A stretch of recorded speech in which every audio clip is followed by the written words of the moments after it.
Bring your backstory to life on Times Radio with Ancestry. Combine millions of historical records with the latest DNA technology.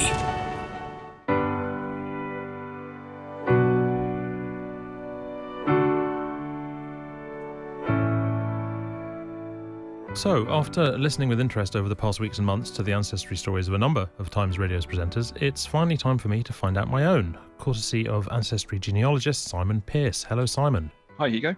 Thanks very much for being with us. Right, so Simon, you've been using the Ancestry site to build on some of the information that I knew already about my family history. I knew a bit, but there were a lot of gaps. Tell us a bit about what you've been doing. Well, Hugo, I've been using your tree to kind of pick up where you've left off, really, and try and break down this brick wall surrounding your grandfather, Joseph Steinberg. And I think I've made a few discoveries and a few records that I think you're going to be really interested in. No, good. Well, I hope so. I mean, it's basically, I've got like I was going to say, I've got a huge family. Everyone's got a huge family, because all families sprawl in all kinds of directions. I know an awful lot about my dad's family because they've been resident in the UK for the most part for well over 100 years, mainly in Edinburgh for most of that time. And I know quite a bit about my mum's mother's family because there were a lot of siblings and cousins there, and there have been a lot of amateur genealogists there. But I know very little about my mother's father. He died when I was about 3, and I know he had a difficult time in the war. I don't know he lost a wife and daughter, or at least I've always believed he lost a wife and daughter, but known very little about them. But really, I know very little more. He never told my mum much more. It's very hard to find any records, and obviously he's been dead quite a long time. So I've been fascinated to find out, anything you can find out about that. Absolutely. I wanted to ask you, first of all, Hugo, what do you know about your grandfather, Joseph, and what is it you really hope that we might find out and take away from this experience? So I know he was born in Krakow, in Poland. I know he was an engineer and spent some time in the Polish Army and Air Force, and then eventually in the RAF. He came to Britain as part of the RAF. I know we've always believed that he had a wife and daughter who he'd lost in the war, probably in Russia, in some sort of Russian camp. We think he was in a gulag. After they died, he made his way to Britain, to England, really, via the Middle East, probably, and round the Cape of Good Hope, where he eventually ended up in northern England, where he met my grandmother, who was also a Polish refugee. And then they had my mum, and they then settled in South Africa and Zimbabwe before coming to Britain in the early 80s, late 70s, when he died a few years later. So that's pretty much all I know about him. I also know he looked a bit like me, which is why I always think there's a bit of a connection there. Absolutely. It does offer a nice connection there when you can see like resemblances in family photos. And it's a very poignant and moving and interesting story. And I think it's been very challenging to research, but I really hope that we can maybe give a bit of closure here and really kind of bring to life a little bit about your grandfather's life in Poland. And I picked up really by starting with your own family tree. I mean, you created a tree using Ancestry, and it was a really, really useful kind of foundation stone for me, if you like. And how did you find using it? You've got some really interesting records here, but did that help you to kind of get started in a way? Because you've got a very good tree here. Yes, absolutely. I mean, like I said, I knew my grandfather had a couple of brothers. I knew one of them had made it to Brazil before the war. I knew another one had died in the Holocaust and had a family who died in the Holocaust. I'd actually seen before their basically statements about their deaths that the other brother had filled out. I looked into that when I visited Auschwitz a few years ago, and I looked into bits of my mum's family from names she could remember. And so I had the bare bones of a lot of information to put into a family tree and see where it led. But it was wonderful kind of getting the shape of it. Although, of course, there are these huge gaps. It's easier to find out sometimes things about the people who died in the Holocaust than some of the people who survived a bit longer, because the people who died in the Holocaust, their deaths were well documented. Rather fascinating. You have an entry in our Rio de Janeiro immigration cards, yes, which document individuals that travel to Rio, and they are a fantastic collection. The genealogical information held within is brilliant, but they also have photographs, and that must have been quite special to see this photograph of your grandfather on this record. Yes, it was very strange because he's I think it was the late 40s he went there, so he's roughly the age I am now. It was just after the war. I believe he was probably visiting his brother.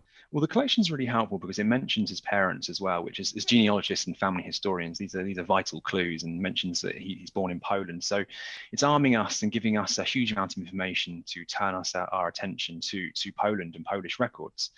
I noticed initially you thought you may have identified your grandfather's first wife and daughter using some of our Holocaust collections. And I believe the first spouse she thought might be a lady by the name of Maria Eigerman, and whose married name was Steinberger, and they had a daughter, I believe, was it Bronislawa? Yes, I found a record from, I think it was a record of identity cards applied for in the Krakow ghetto. There's a database that's been put online by an academic, I believe. And although there was no mention of my grandfather there, nor would I expect there to be, because although his family were all in Krakow in the ghetto, we knew he was living elsewhere in Poland. But there was a mention of a woman who was married to a Joseph Steinberger, which is very nearly his name, who had the same birth date as him. But it was an entry with a question mark next to it. So it seemed like somebody was kind of guessing. But the age of the wife seemed about right, and the age of the daughter seemed about right. So I wondered if it could have been them. Well, it was a good guess in many ways, and you're thinking like a family historian and a genealogist. You're looking at the evidence, you're trying to piece things together, and although the family story suggests that your grandfather's first wife and daughter died in a Soviet gulag, it was still worth pursuing Holocaust records for people that were held and persecuted by Nazi Germany, and it was a very educated guess. And we followed this up. So we have on Ancestry a number of records that relate to Jewish people persecuted during the Holocaust. Obviously very poignant collections, very poignant records, but they do help to keep the memory alive and allow us to tell these stories. So as you've mentioned, we have the Krakow ID cards, but we also have records relating to foreigners and Nazi persecutees. We have records from the Arelson archives and USC Shoah Foundation interviews. So if anyone is listening that is interested in researching their ancestors, their family members that were persecuted, you can search our card catalogue, Ancestry Jewish records or Ancestry Holocaust records, and hopefully you might find some clues in there and some records of value. But and some of them are free as well. But back to the records you found. I mean, we have the indexes. We have these ID card indexes. The originals, the actual images, are held by the United States Holocaust Memorial Museum. And you can apply to the museum and freely obtain the images. And we obtained the corresponding images to check, because we thought, well, what if the images relating to Maria mention a spouse named Joseph, Joseph Steinberg or Steinberger? There was no reference to a spouse named Joseph. The spouse wasn't mentioned at all, so couldn't make the connection there. And we also turned our attention to Krakow, the civil registration records, so archives in Poland. So essentially we thought, well, can we find a marriage record for a Joseph Steinberg or Steinberger marrying Maria? And again, our efforts drew a blank there. And we weren't able to obtain Bronislawa's birth record either, because birth records in Poland, there's a 100-year rule for privacy. So right. So we were thinking, okay, well, what will be our next step? And conveniently, you actually made a very significant discovery over Christmas that, would you like to just share with us? Yes, sure. Well, so I was, it's, well, I guess one of the perks of lockdown. I had nothing else to do, and I was looking through, there was an old box where basically my parents left their house in Edinburgh shortly before my mother died, and we packed up a load of boxes from it, and there was a box that I thought was full of my mum's old photos, but I found in it a whole file of papers that were related to some kind of legal claim that my grandfather had been making, I think to get some form of compensation after the war. And most of these papers were in Polish, and a few of them were in German, and I can speak a bit of German because my wife is German, so I'd spent a while poring over them, trying to make sense of them, and I couldn't. And then right at the back, I suddenly found this whole long statement in English, which my grandfather had given to his lawyer, which basically told his life story. Basically, he talked about how he'd been in Krakow, and then he'd moved to various places in Europe to train as an engineer. And then just before war broke out, he had been in Warsaw, and he had married a woman called Sulamita Sapiro, with a Z, Sapiro. And from what he said, she had been 5 months pregnant when they married. Shortly after they married, they fled from Nazi-occupied Poland to Russian-occupied Poland. So they went from Warsaw to Lviv, in now part of Ukraine. He said they were there until himself and his wife and their 4-month-old daughter were then arrested by Russian authorities and deported to the Gulag, to a Gulag in Siberia. Now, this was sort of astonishingly valuable for me because while I believed that he'd had a first wife and a daughter, I'd never really seen any written confirmation of this beyond my mum's distant memory of him probably saying that. And she always says, yes, I think it was a daughter, but it might have been a son. He just wouldn't talk about it. Like a lot of survivors of the Holocaust, because he basically was a survivor of the Holocaust, he didn't like talking about the past at all. And here we had, from his own hand, not only confirmation that he had been married and had a daughter, but the name of the wife, Sulamita Sapiro. An absolutely incredible discovery. And, as a genealogist myself and a family historian, it may not have been able to continue with the research without these clues in many respects. It's helped me to kind of put a little plan in place for you. So, this is an incredibly challenging family history brick wall in many respects. And while we haven't been able to find out any more about your grandfather's time in the Gulag and his first spouse and daughter, we have got some steps outlined that you can take. So I think going forward, it would be wise for you to email the civil registration offices or the registrar in Warsaw. They should be able to give you access to the marriage record because they are restricted for about 80 years. Births are 100, but marriages are 80 years. So the marriage record is going to contain lots of information that's going to tell you about the couple, a bit about their circumstances. I think it will be a really key piece of the puzzle. Maybe a little bit tricky to find a birth record for their child, but we're not entirely sure where she was born yet. It may be worth applying for the birth record as a kind of a family member yourself. You may be able to show in a genuine intent for the record as a genealogist and a family member, so that might help. I've also discovered that the Hoover Institute at Stanford University, they held a number of records relating to Polish internees in gulags. Not guaranteed to hold a record relating to your grandfather, but it might be worth just sending an email and seeing if they hold anything relating to Joseph in their archive. Likewise, I discovered that the Gulag History Museum in Moscow, they have a collection relating to internees in gulags. And I even heard in 2018 there was talk of these records being digitized. So I'd probably get in touch with the Gulag History Museum in Moscow. I don't think it's worth contacting the Red Cross, the International Red Cross in Geneva. They administered the records for prisoners of war in the Second World War, but the Soviet Union didn't recognize the Geneva Convention and didn't allow Red Cross personnel into the camps. But there are some steps you can take. I mean, I've also emailed a Polish military museum asking about your grandfather's military records. And as soon as I hear from them, I'll forward on any details. And the fact that he served with the RAF as well, I would be inclined, if you haven't already, to apply through the Ministry of Defence here in the UK for his personnel record, his service file. Now, I've got a few more discoveries I'd like to share with you, and I've found a few records and a few pieces of evidence relating to your grandfather and his early life in Poland that I think you're going to find quite interesting, Hugo. Wonderful. Times Radio. Join Gloria DePiero and me, Tom Newton-Dunn, every Sunday morning from 10 on Times Radio. Entertaining debate, opinion and analysis on the political talk show with a difference. From the Westminster Big Beasts to real voters far away from the bubble, we'll have everything that matters in the world of politics. The human stories behind the news headlines and debate that seeks common ground, not confrontation. Join Gloria DePiero and Tom Newton-Dunn for a refreshing new take on Sunday morning political debate. Sunday morning G&T, tomorrow morning from 10 on Times Radio. Hugo Rifkind on Times Radio with Ancestry. Bring your backstory to life. Hello, this is Hugo Rifkind on Times Radio with you until 1 o'clock. Check out Kate Borsay on Times Radio from 10 tonight. You can hear her midnight interview, which is with the journalist Raphael Baer, who describes how career stress led to a heart attack. In about half an hour's time, I'll be discussing what summer holidays are worth booking right now, if any are, and what bargains there are to be had if you're brave. Send us your questions for our travel experts. You can text us on 87222, start your message with the word Times. You can tweet us at Times Radio, or you can email us on studio@times.radio. But for the next few minutes, it's back to my own family history story, because Ancestry genealogy Simon Pearce has been researching the life of my maternal grandfather, Joseph Steinberg.